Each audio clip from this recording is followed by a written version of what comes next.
arriving in Yuma for the first time, the city itself looked quite odd. There was a lot of palm trees and not really what I was expecting. But finally, when I hit downtown, I got what I expected. This is the kind of the picturesque Yuma that I was hoping for, and I got it. I am in Yuma, Arizona. And today, I'm going to a brewery that has one of the coolest locations I have seen. It's on the middle of the strip. Kind of like their kind of a commercial sector, let's call it. Lots of stores, lots of shops. But right in the middle of it all, in this corner of the state, right next to Mexico, you can find Prison Hill Brewing Company. How cool is that? And I actually like this part. Nice outdoor seating, but I'm not taking that today. I need some air conditioning. Like the keg, like the pilot system right there. No firearms allowed. Oh, hey. Oh. What a cool start. We want beer. Who doesn't? Nice and cool.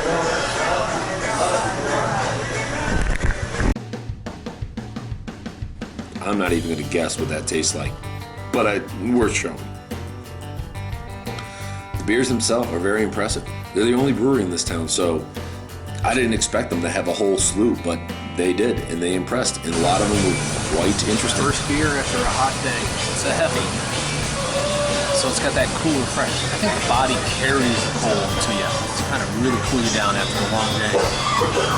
And if you're in Yuma, Arizona, you could use a cold beer. Feel refreshed already.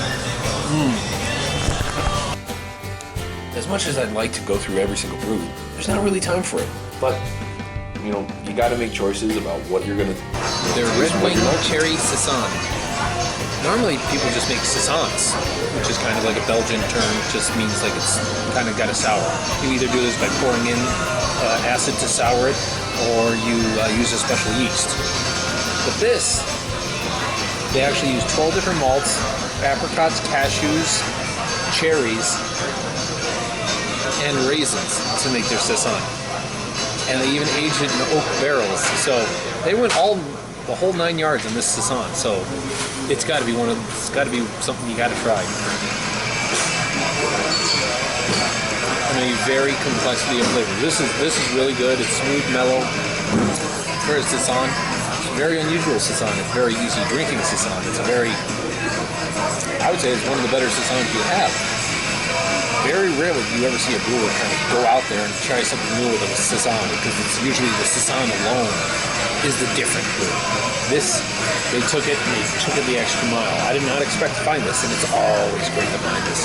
There's a lot of breweries that have like 15, 20 brews on tap, and they won't even go this far. It's refreshing, especially in Yuma. You wouldn't think Yuma would have an amazing brew like this, but here you are. Which always reminds you, go out and look out for your brew pub if you want some great beer, because you can find it. You would be surprised where you find some of the better brews. Because not all of them get all the fanfare. It's hard for a small place that doesn't have the huge brewing community, and they're not going to all these brew festivals and winning left and right. These places kind of get forgotten. And you can find these diamonds in the rough and these great brews that you won't find anywhere else. Some of them are just doing the regular beers that I've seen and are doing them better than anything else than a lot of other places in the big cities. So, wherever you can find a brew pub, it's worth it to stop it if you got the time and energy for it. That's really good. Now that's something to try. The last thing I'll mention is the food. They are definitely better at smoking meat than they are in New York. Just gotta love it. Look at all that seating. Look at how they have their whole little area back here.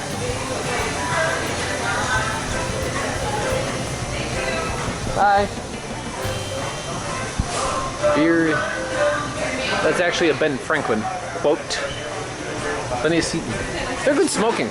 Bryce. Yep. Might as well see what they do. That's kind of nice. The reason they call it prison is because they have a big prison museum which kind of like houses all the outlaws that they used to imprison around here. This is actually a nice, probably a lot better in the evening because right now it's still like in the low 90s here. But as for this is a great little place. I think I really love the location because they're right in what I picture Yuma to be. They're not in, like, kind of the early sense of the town was that the town was kind of not what I expected. A lot of palm trees, a lot of other stuff. I just didn't expect it. This is more what I liked, or more what I wanted to see. And this place absolutely fulfilled everything I wanted. What a great little brewery in a town. So much there, and the guys are very creative with their brews. I mean, the Saison, they also had a porter that they used Amarillo in the brew, and that's just, I mean, this shows that this guy, you know, their brewers are very creative, willing to go out on a limb and try different things. You gotta love that, because you don't always get that. Even like a lot of the really established brewers don't do that. And they're like the only brewery in this town. So they've definitely got a loyal clientele which is willing to come out and really help them out and really kind of support them. Personally, if I could find them at my local store in New York, I would definitely hit them up and have a lot of their brews. But it was a great day. Let's see where it goes tomorrow.